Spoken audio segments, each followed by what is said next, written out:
I want to introduce this person first.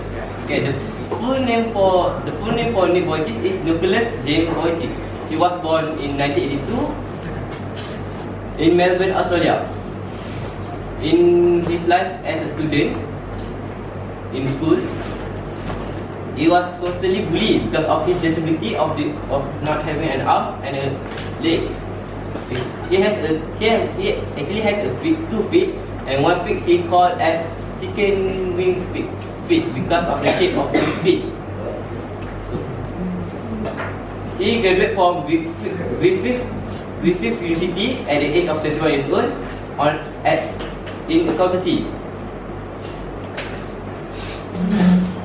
So this person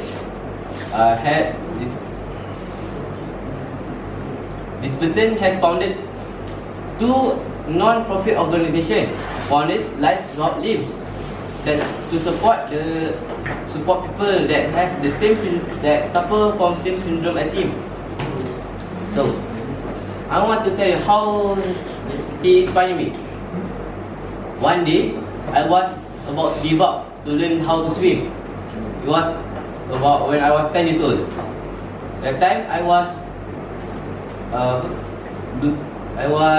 watching YouTube videos as my normal hobby, and then I saw a video about Nick Wojcik, that how he can swim although he did not have arms and legs. So let me show a video that I saw during this time.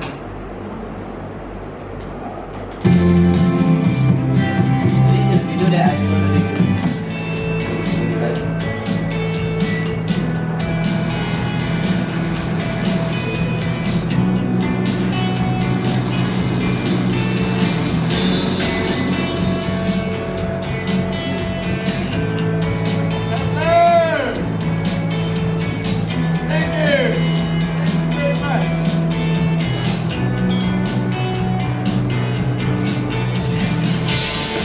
My doctors never thought that I'd be able to walk, and today